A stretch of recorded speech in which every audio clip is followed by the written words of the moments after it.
Hello everyone, this is going to be a quick guide for Ninja Style in Nioh 3. I have beaten the game now. I did use both styles. I'm not just a Ninja Style only Andy. I know a lot of people have been concerned about that. I think the style is actually more balanced than people think, especially with how quickly your guard gets broken. But if you like character action games, if you like enemy steps and air combos and stuff like that, then you're definitely going to like this a lot. Now, granted, I am under embargo, so I can't really show a lot of boss fights and stuff right now, mostly because most of the things I want to show are past the embargo point. Now, when the embargo fully lifts on release day, I'll definitely have another video with some highlights of some bosses because I've already beaten the game and everything, but I thought I'd give people a couple pointers. So first off, you notice over here on the side, the lower right-hand corner, you have 3 ninjutsu slots. And I kind of wish that you had more, but 3 is actually extremely powerful. I'm going to go ahead and go over my build here. Give me a sec.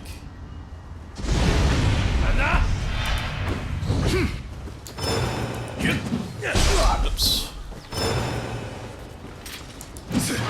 So you have Mist here. Mist is like an animation cancel.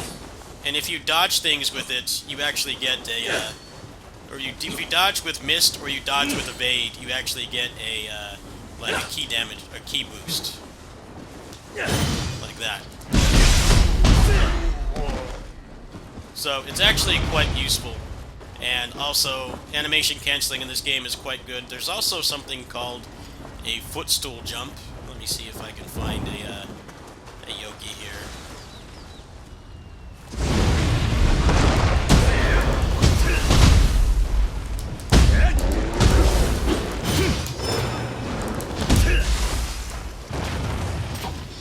So a footstool dump is literally just enemy step from DMC, another character action games. As you can see here.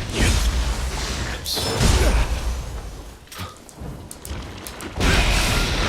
You kind of need a bigger hitbox for it. It's pretty lenient timing. It's not like DMC 3 or 4 enemy step.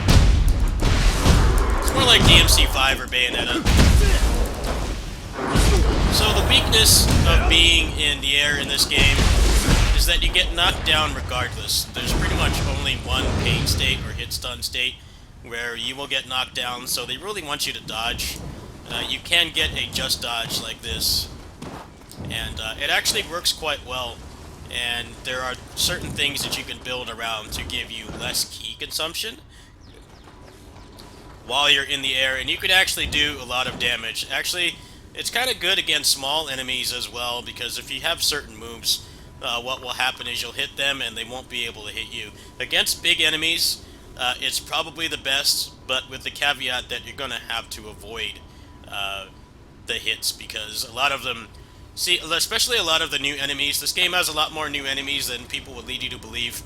I can't really go into detail because of the embargo, but there actually are a lot of new enemies. So what that means is it seems like they designed them specifically so that people can't just treat it like the DMC reboot and just enemy step and stay in the air and be invincible. That's very much not the case, but it is quite strong.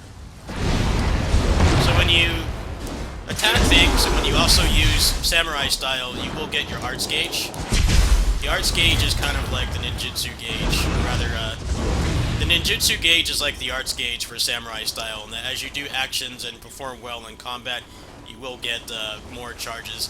The amount of charges and how much meter it needs greatly depends on whatever move you're using. Like this one right here is essentially a shotgun, and it does more damage the closer you are, so it's actually very good for bossing and just elite enemies in general. If you can enemy step next to them and then use that, you'll basically like both proc lightning if you're built properly, and then also do a ton of damage.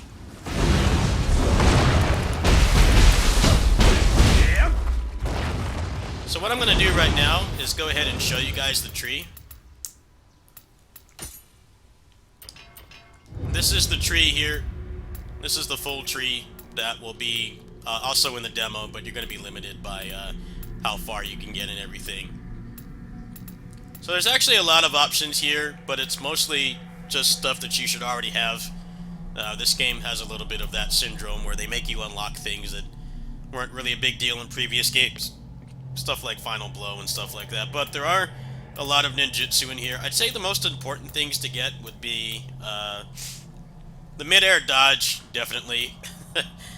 Flash attack allows you to have 2 weapons. So in this game you can actually have 4 weapons. You can have 2 weapons per style, whereas before you could only have just 2 in total. 2 in total was what was in Nioh 1 and Nioh 2, but they got a lot of complaints during the alpha for this about 6-7 months ago, and they made it so that you can have 2. So for this style, you basically don't need to key pulse, but it is the same timing since you don't have access to key pulse. So let me go ahead and show it off here.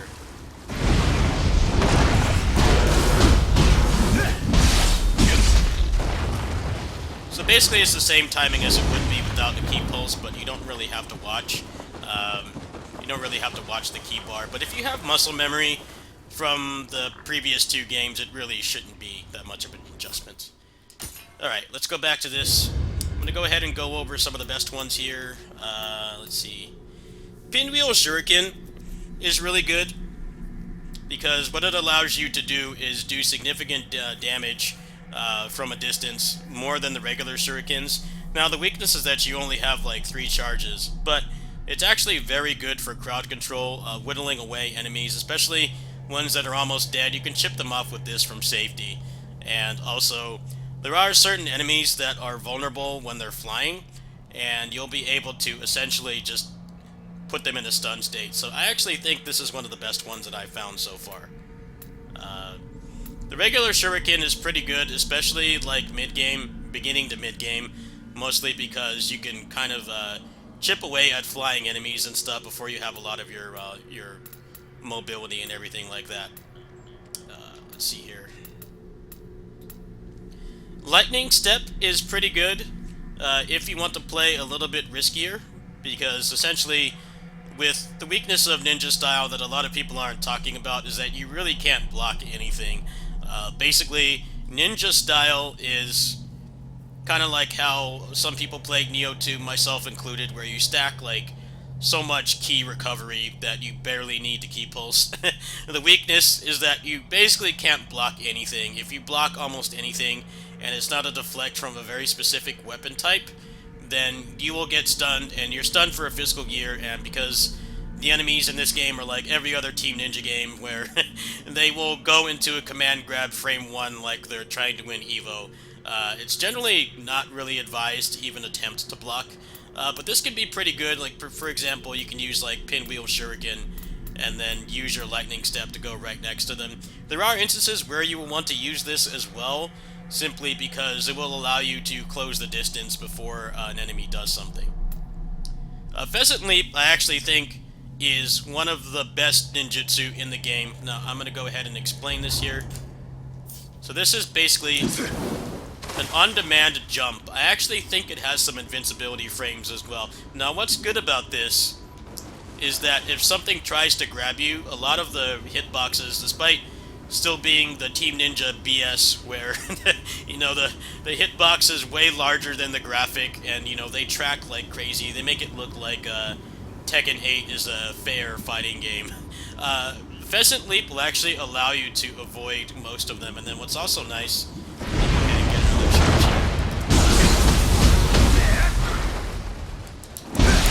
You're gonna have to forgive me. It's kind of a little bit difficult to explain this because I'm at the end of the game and I'm going back to the beginning.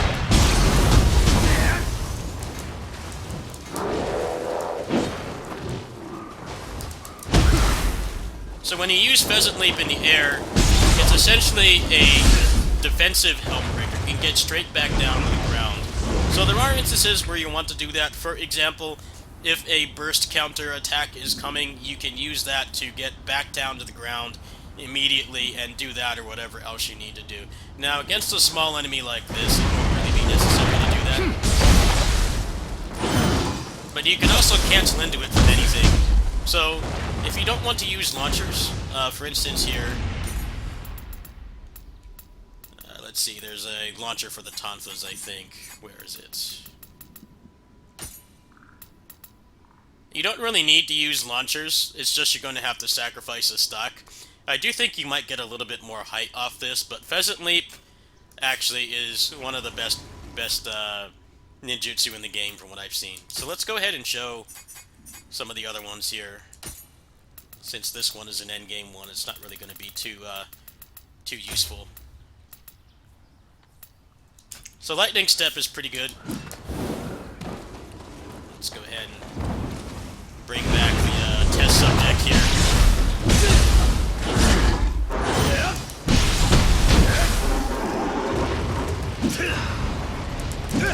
So you also get cancels out of this too, so there may be instances where maybe you can go the opposite direction.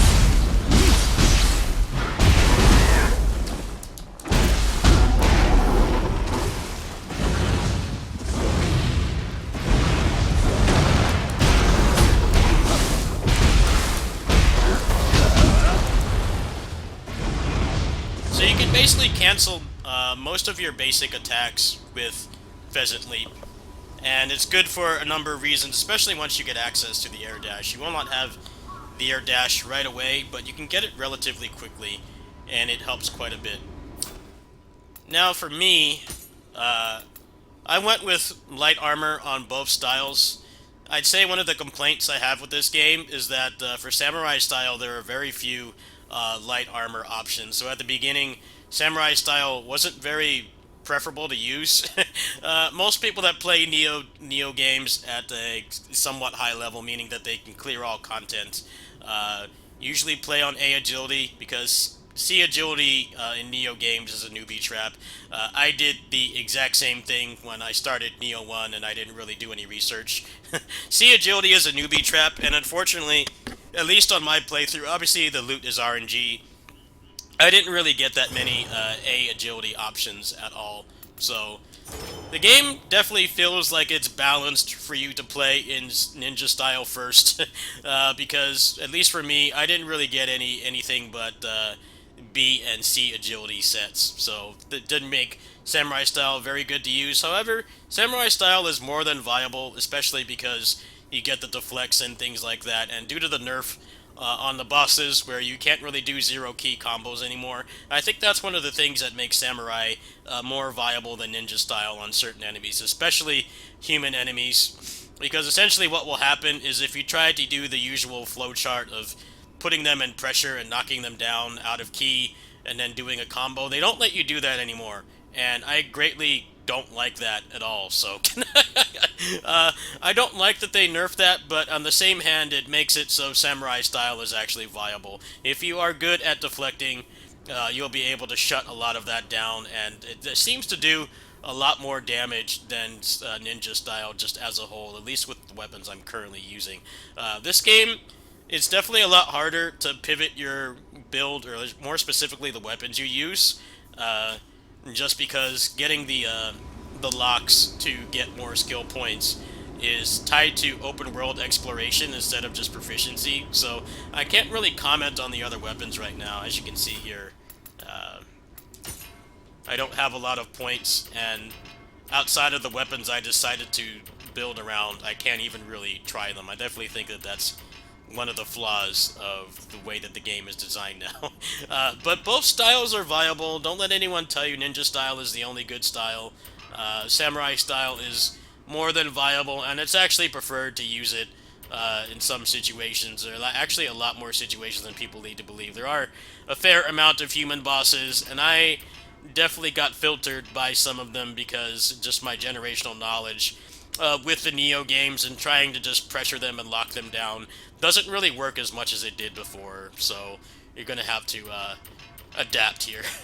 Anyway, that's basically it. If you guys have any questions, I can answer them. However, if it's anything pertaining to game content, I can't really respond because we're still under embargo.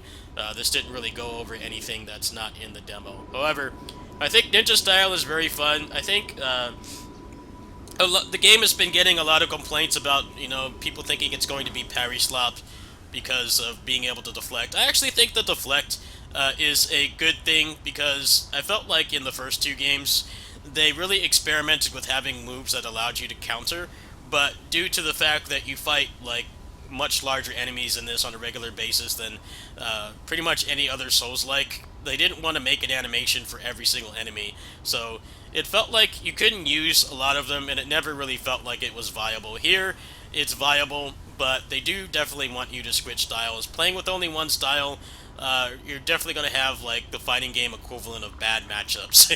For instance, ninja style is not that great on human bosses, at least from my experience, mostly because you can't really pressure them down anymore, and they've nerfed a lot of the ways to kill bosses quickly without just spamming grapple, which a lot of people in the Nioh Discord have been complaining about that.